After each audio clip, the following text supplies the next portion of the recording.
Hi, I'm your host, Ron Whitlock, and this is our Meet the Candidates special report on Ron Whitlock Reports. We have with us today Chairman of the Transportation Committee of the Texas House of Representatives, Terry Canales. We have candidate Morgan Lamantia seeking Texas Senator District number 27, the seat being vacated by retiring State Senator Eddie Lucio Jr. We have Ron Mills, Executive Director, Port of Port Mansfield, 28-year U.S. Coast Guard retired, who's a national hero as he worked undercover in Colombia fighting the drug cartel of Pablo Escobar and was put on Escobar's hit list because he was obviously doing a good job. Congratulations, sir. Thanks. Congratulations on what you've been able to accomplish at the Port of Port Mansfield. Port of Port Mansfield, thanks to $17 million given to it to dredge the port from foot and a half, really in trouble, having no commercial traffic, no commercial economic development, by two people, by senior Texas Senator John Cornyn and Henry Cuellar. Henry Cuellar, the only Texas member of the Appropriations Committee of the U.S. House of Representatives. Thanks to Cuellar and Cornyn, the port has been dredged. And could you explain just a minute, if you wouldn't mind, Ron, exactly what has transpired because of that dredging and because of that money that came in of 17 million, now up to 31? How did we get from 17 to 31?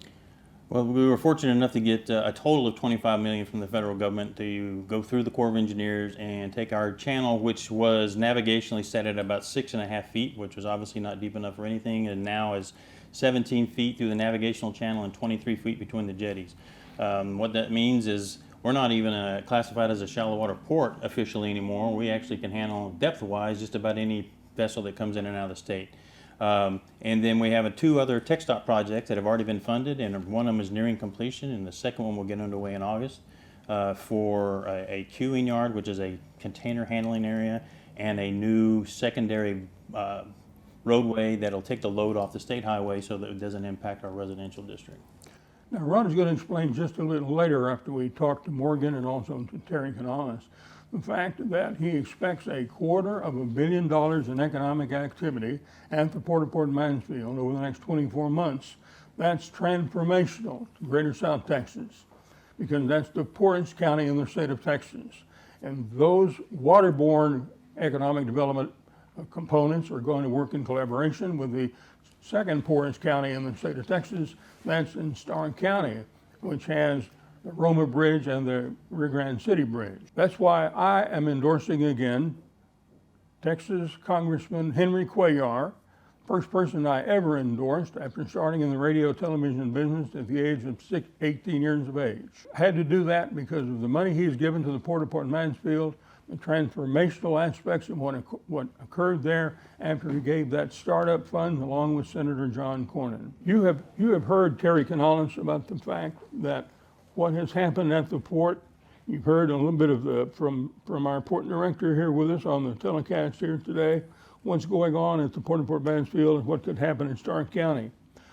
What do you think about that, and where does that fit in with the person that you're endorsing, the lovely lady sitting between us, Morgan Lamantia? Well, thank you for having me, Ron. It's a great pleasure sure. to be with you, and thank you for what you do. Everybody, it's no secret that the success of the Rio Grande Valley and recent success, leaps and bounds, have been an embracing of regionalism, that we are a region. And Willacy County encompasses that region, and so does Starr County. And the reality is our ports of entry are huge, multi-billion-dollar economic engines, including our seaports and our land ports. We are geographically situated in a portion of the world and of the beautiful state of Texas where we are the beneficiaries. And not only are we the beneficiaries, the entire state and the nation. Port Mansfield, through over time, you've heard, was filling in. The port was filling in, and it didn't have the capacity to take some of these larger vessels. The reality is when you look at increasing capacity or bandwidth, so to speak, you create another multi-billion-dollar engine for South Texas. The fact that Morgan Lamantia and her candidacy for Senate has spoken to me about this and various other aspects of the port industry since she began her candidacy tells me that she understands not only the dynamics of the region, the dynamics of what the ports do for our economy, and her avid support of moving forward with projects like this show me that she understands what we can do together as a region, not sort of a Friday night football mentality. I've actually read reports of where her opponent was not in opposition of the Second Causeway. Again, another economic engine, a driver of jobs, and a driver of a better quality of life for all those in the region. For instance, the Port of Port Mansfield expansion and potential heavy haul corridors. Those things increase our bandwidth. When you talk about the border and you talk about the ports of interest, you have to understand that our ports are at capacity in the sense that sometimes it takes 3 days for a truck to get across the border. That's costing us billions of dollars. So to increase not only rail capacity, water port capacity, and our land port capacity, and for her to understand the importance of that and to already be showing the leadership skills to taking on those issues, from me, is indicative of this is the kind of person we need in the Texas Senate. Morgan LaMantia understands what's going on, and she's already proven to be an essential partner in making sure that these projects move forward. And being a resident of South Padre Island, that puts her on the ground understanding exactly what South Padre Island needs. It does need the Second Causeway. No doubt. And it does need this collaboration with this project, which is also beginning on South Padre Island. So something that started out with 17 million is now grown to $250 million over the next 24 months. So since that's happening on this part of the South Padre Island, how about going south and trying to get those same kind of dollars, 250 million, whatever number of dollars it is, to get that Second Causeway built? Sound like something you'd like to tell the folks about and why you think that's important? Yes, sir. The Second Causeway is very important to our region. And like Representative Canales said, you know, we need to look at this as a regional project, and we need to look at these projects as region areas that when we work together, we get a lot of things done. For instance, our MPOs brought in a lot of money for our areas, including helping out Willacy County. And with the Second Causeway, what that also includes is a northern corridor through Cameron County and southern part of Willacy County over through Hidalgo. What that will also include is better drainage, which will help impact all 3 counties. So we're not just talking about a Second Causeway, but that additional corridor. And when we talk about infrastructure and we talk about those overweight corridors, that's going to benefit the entire border region, because we are the second biggest port state in the country, and we have so many trucks coming in, and it has a huge impact on our roads. And I know that Representative Canales just did put forth a study to be able to study the impact our trucks have on our roads, so that we can make sure we have the funds from TxDOT and we have the support from the state and federal level to help increasing those roads and infrastructure for projects that will bring in more economy and build those businesses. Joe LaMantia, Greg LaMantia, Steve LaMantia, Tony LaMantia, Val, the whole family. They've just got a passion for trying to do something good for South Texas.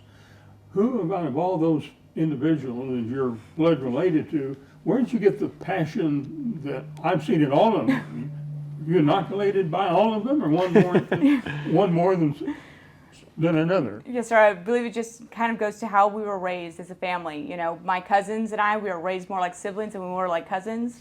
You know, it didn't matter which aunt or uncle we were around, they could punish each one of us, and we would get in trouble with either one. But, you know, my grandfather, he set a really high bar and a really great example for all of us, including my parents and all of my cousins. He wanted to make sure that we always gave back to the community whenever we were able.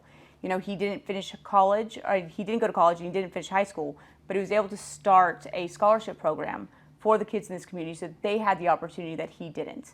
And that's something that I'd really love to continue. And fighting for this community, whether it's education, whether it's economic development, is one of the most important things that I can do as a member of this community. And that's something that my family has taught us generation after generation. Yes, sir. I want to add something, Ron. I've known the LaMantia family since I was a child, and I can tell you that she's part of a family that employs over 1,200 Texans. Morgan understands supply chain. She understands healthcare. They provide healthcare for all of their employees, and to be a job generator is something that most people can't say. That they generate employment. That somebody can say that their company generates over 1,200 jobs is almost unheard of. And for somebody to say that those 1,200 jobs create and support countless thousands of businesses is virtually non-existent. And so the fact that she's part of and has played an essential role in a cornerstone and a pillar of the community makes her ideal to understand the problems and the solutions and how South Texas needs to move forward. And I'm proud to know her, and I'm proud to endorse her. Now, you are an attorney, but do you just, are you the We're not going to attorney? hold that against her. Yeah. You're the attorney for L&F Distributors, and that's it? You have one client, is that it? Yes, sir. Well, I'm in-house counsel for L&F Distributors, unless, my family throws something else at me, but yes, sir. My sister and I are both the in-house counsel, so there's two of us. Well, most Texans are used to attorneys getting a job at the Capitol, and then they get continuances, and they get a lot of retainers from much other people, and you're not going to be in that league. No, sir, not at all. I've got my hands full as it is, with hopefully becoming the next state senator, and then with L&F Distributors. How do you envision working with Senator Judah Zapparini in Starr County? Because this is the poorest county, Willacy, second poorest county in Starr, and all this waterborne trade and traffic and job creation and so forth works in collaboration now that it's built over the next 24 months, $250,000 with Starr County and its 4 land crossings. Yes, sir. So how do you envision working with Judah Zapparini, who has tenure and power and strength in the Capitol in Austin? Also, you have Brian Guillen, who used to represent this area and now has been limited to Starr County and taken away from this area. He's an R now, and so we think he's got a lot of power with the speaker, wouldn't you think, going into the next session as a Republican. And so he's going to be able to work with you. And we have Henry Cuellar right now. We were hoping and praying. I'm endorsing him, hoping he gets reelected, because on appropriations, he can bring big bucks, just like he did here over there in Starr County. So how do you envision working with those 3 individuals if you're elected on the 24th of May? Yes, sir. So I envision working very well with those individuals. I've known them for a very, very long time, almost my whole life, and been able to build those relationships.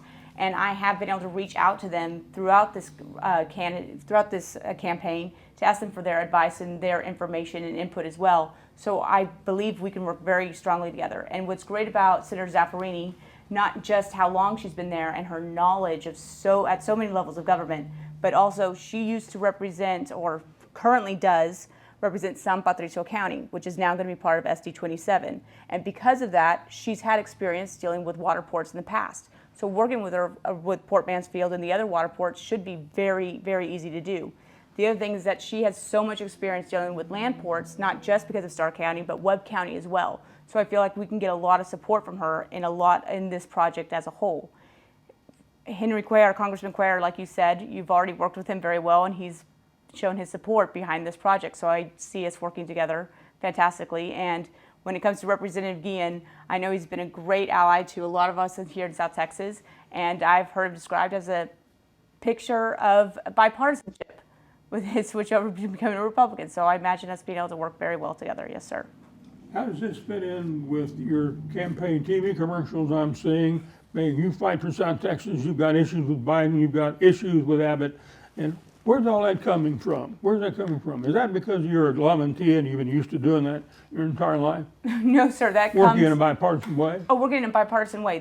Yes, sir. But Yeah. Because when you're dealing with business and when you're working on everyday issues, you don't care about the parties. What you want to see is the problem get solved. You want to see people coming together, those that you elected, whether it's at the state government or the federal government, to find realistic and regular solutions to these problems that are affecting us every day. And what's going on the border has been affecting our region for decades, and we haven't seen things get done, and we need to get those problems fixed, especially when it comes to impacting our families and our businesses. Anything else you'd like to add as to why you endorsed this fine young lady? Well, aside from all the qualities that you see right now, the leadership qualities in those, having taken charge, the bull by the horn, so to speak, when it comes to projects like this, the other thing that is extremely compelling is her opponent's failure to understand infrastructure funding. I've read, and she doesn't seem to have any sort of grasp on anything when it comes to moving the economy forward, when it comes to planning for the future of South Texas, when it comes to understanding how the future of South Texas depends on economic funding and transportation funding and infrastructure funding. Not being able to grasp the necessity for a second causeway or heavy haul, these things are extremely troubling. And so South Texas cannot afford to even consider somebody that is so far removed from the reality of the fact that we are underfunded, underserved, and we've got to fight twice as hard for every dollar to not even grasp the necessity for these, which should be very easy understand projects, is extremely troubling, and it should not leave any doubt that Morgan LaMantia is the absolute only candidate in this race that should be elected. Now, I was trained by Senator Eddie Lucio that legislation happens in the interim. It doesn't happen during the session when everybody's up there with bags and buttons and on the elevators and so forth. That doesn't do it. It's in the interim. That's why these interim hearings are so important. Why is that the way it is, Chairman? Well, during the interim, the speakers, this interim and every other interim, the speaker generally issues the charges for which we are setting the stage for the next and subsequent legislative session. Those committees issue reports. For instance, my committee is charged with a series of charges, and one of them is to study trade and the infrastructure that surrounds ports. I actually happen to be the chairman of the House Port Caucus. I created it, and I am the chairman.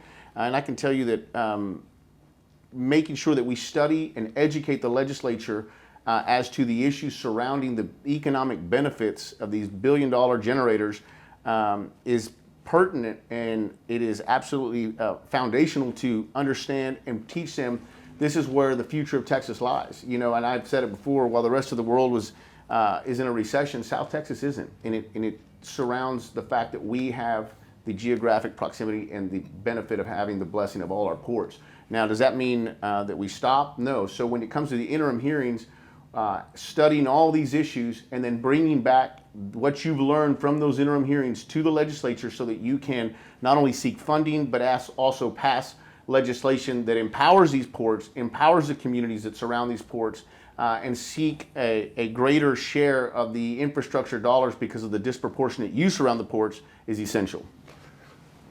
My director, I'd like him to let me know when we're about 3 or 4 minutes out so I can have her talk to the voters and ask for the vote. But right now, I'd like to bring Ron Mills back. Mr. Mills is Port Director. Can you come up and answer any questions that either Morgan LaMantia or Chairman Canales have about this project and how it relates to Starr County, and how, because we've got $250 million in your prerogative over the next 24 months going to be happening at Port Mansfield due to the money initially brought by Cornyn and Cuellar to this, and collaboration with the Second Causeway project just to the south.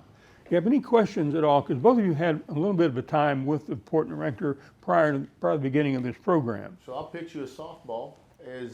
Do you think that the deepening of this port and the creation of port infrastructure in Port Mansfield can help us lessen border wait times? I think without any question, the reality is that there is no other port in South Texas other than Brownsville that can easily reach out into Mexico and bring commerce, not in a quick turnaround. And we are definitely set up to do that now.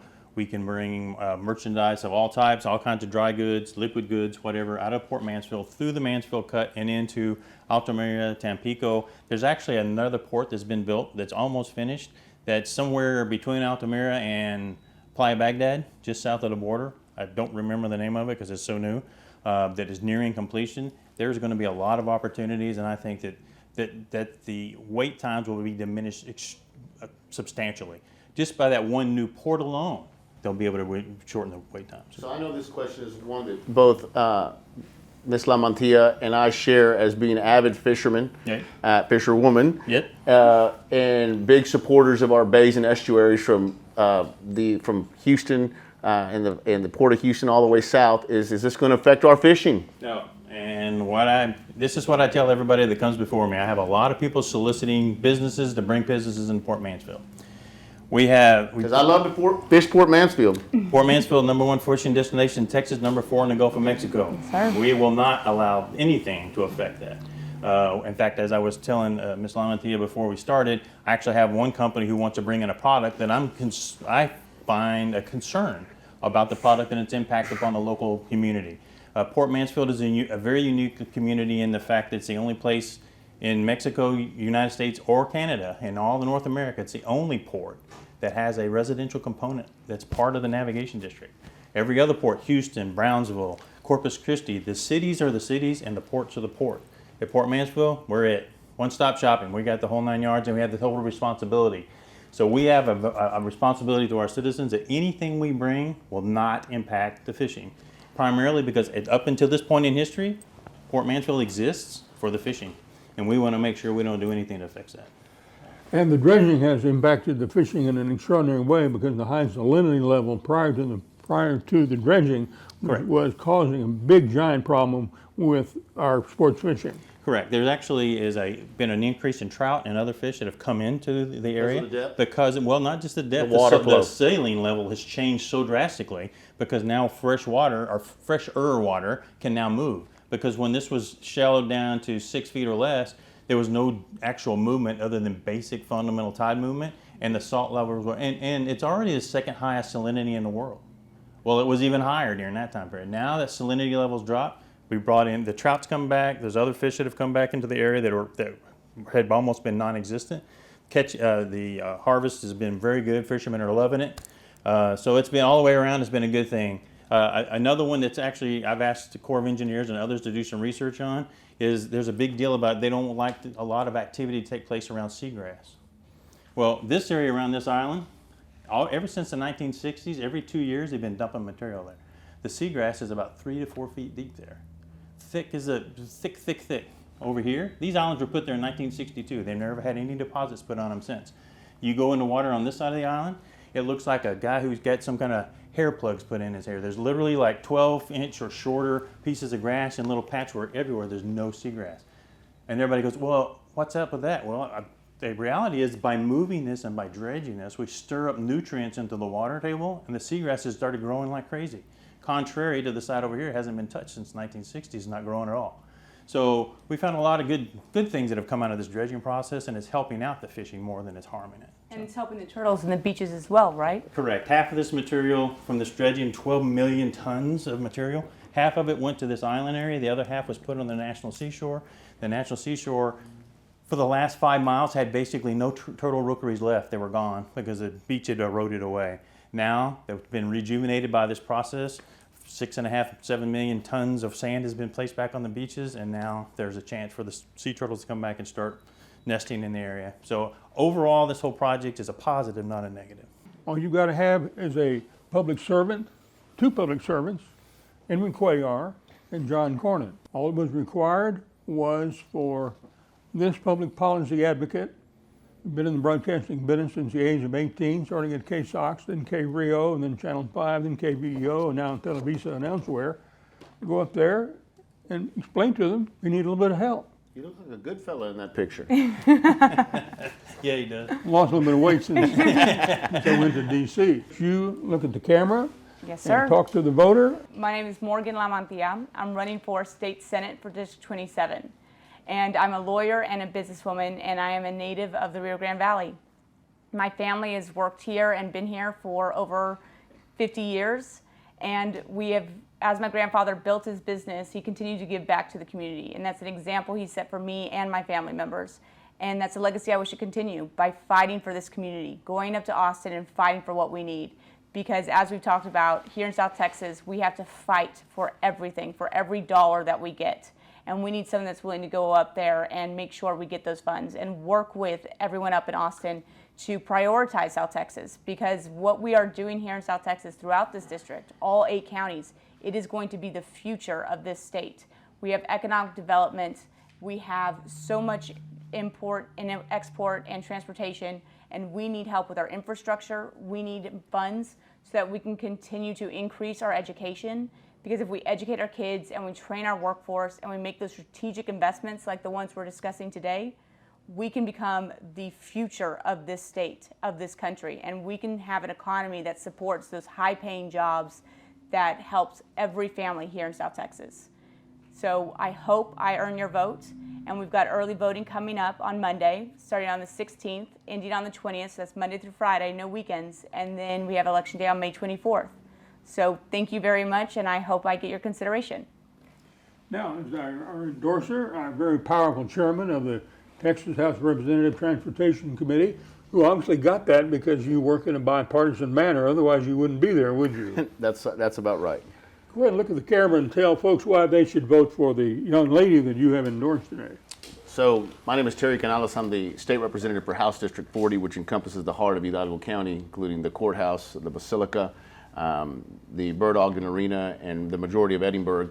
I will tell you that as somebody who has fought for the last decade for South Texas, that South Texas has typically been underserved, underfunded, and needs fighters in Austin, needs people that can work across the aisle, needs moderate politics, people that understand that South Texas is different. And Morgan Lamantia is that person. She has a firm grasp on the infrastructure needs. She has a firm grasp on the economy. She has a firm grasp on the business community. She has a firm grasp on family.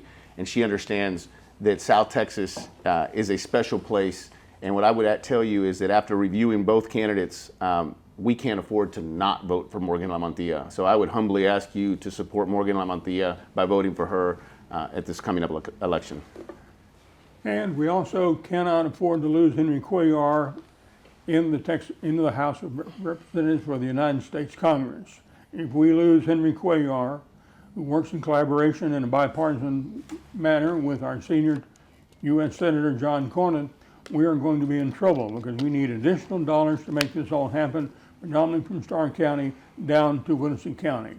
We want to give a shout out and our thanks to Ezequiel Reina Law Firm, who have hosted us here today in their beautiful boardroom here in Whitlock. Thank you for joining us. Till next time, adios.